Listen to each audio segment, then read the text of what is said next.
2015, seramai 4.2 juta rakyat Malaysia yang berumur 16 tahun ke atas, dalam anggaran 30% macam tu, pernah mengalami masalah kesihatan mental. Dia meningkat sebab pada tahun 2006 hanya 11.2% je.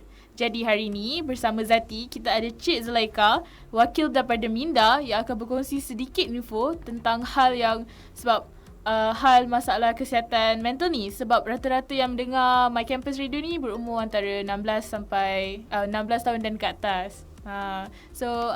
Cik Zulaika, hi. Hi. So boleh introduce secara simple pasal diri. Okey, nama saya Zulaika Muhammad. Saya ialah co-founder kepada Pertubuhan Minda.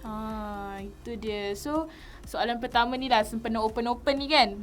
Boleh tak kalau Cik Zulaika terangkan sikit info tentang Minda? Lepas tu apa kaitan Minda ni dengan Relate Malaysia? Okey, Minda ni ialah sebuah organisasi atau inisiatif yang ditubuhkan oleh beberapa orang muda lah ataupun youth. Kita orang dipanggil Minda. Kita secara umumnya kita target untuk melawan stigma terhadap penyakit mental dan menyebarkan informasi tentang kesihatan mental secara general. So macam mana boleh dapat perkataan Minda tu? Minda tu kita punya logo. Minda tu perkataan mind warna hitam dan A ialah warna bluish green kan.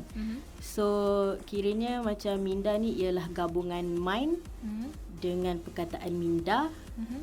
A yang berada dalam logo tu represent alpha wave, iaitu menimbulkan tranquility dan calmness dan benda macam tu lah. So itu macam mana kita dapat nama Minda. Bila cakap Minda, okey lah, guna je lah nama tu. Tak adalah macam fikir lama sangat pun. Dia senang kan? Senang dan short. So kalau korang nak tahu lagi pasal apa yang kita orang akan bincangkan pasal kesihatan mental ni, korang kena stay tune dengan Zati dan juga Cik Zulaika sampai pukul 2 nanti. Hanya di My Campus Radio. Jom bersama.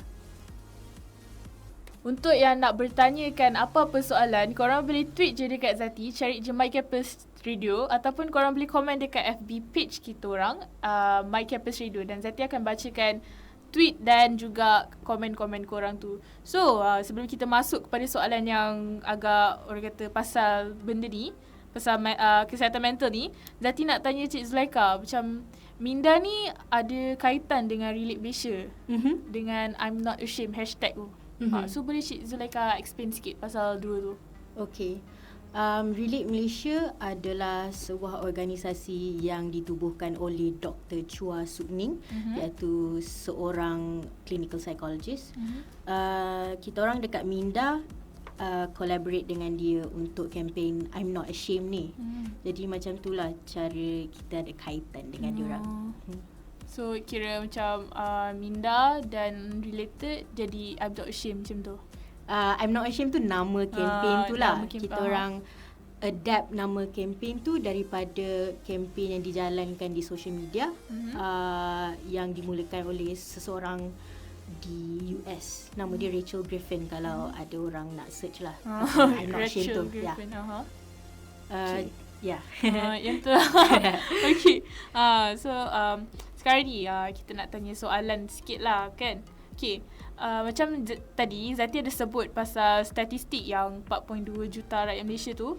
Sejauh mana kebenaran statistik tu? Dia makin meningkat. Sebab statistik tu menunjukkan yang makin meningkat orang yang mengalami masalah ni. So macam mana? Sejauh mana kebenaran dia?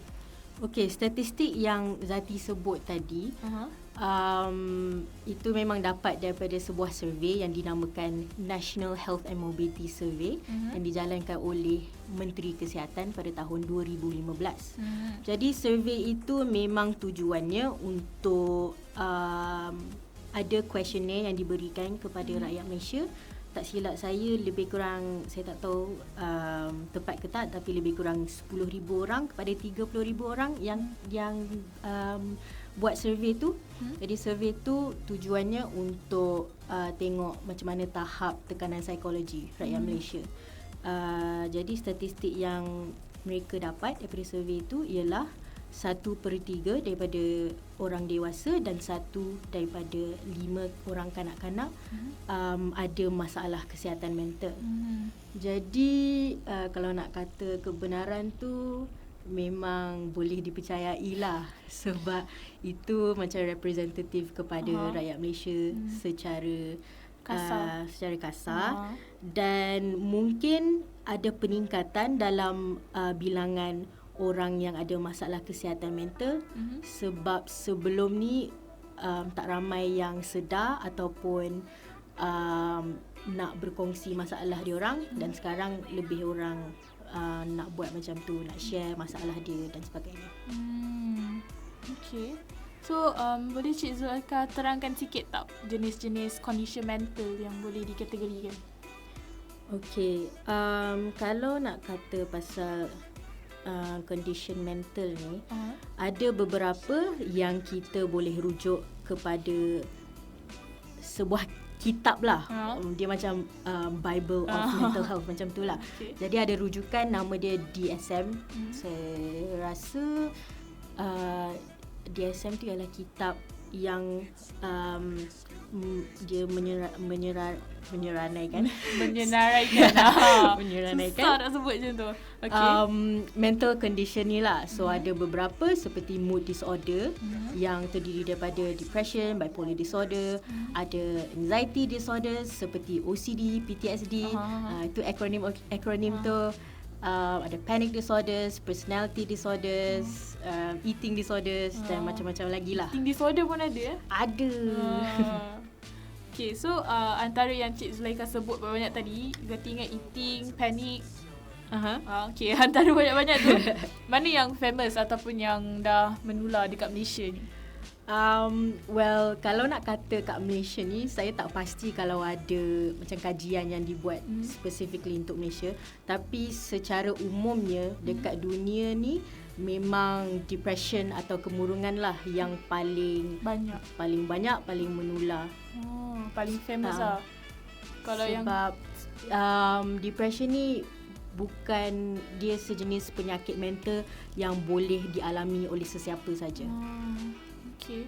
So kalau yang macam panik tu macam jarang-jarang lah orang ada. Ada, ramai juga sebenarnya. Tapi depression tu paling famous lah. Depression tu lah. Okay. So kita akan bertanya lagi sebab memang exciting benda ni. So korang kena dengar sampai habis, sampai pukul 2 nanti, okay? Bersama Zati dan juga Cik Zulaikha kita hari ni. So hanya di My Campus Radio, jom berbual bersama.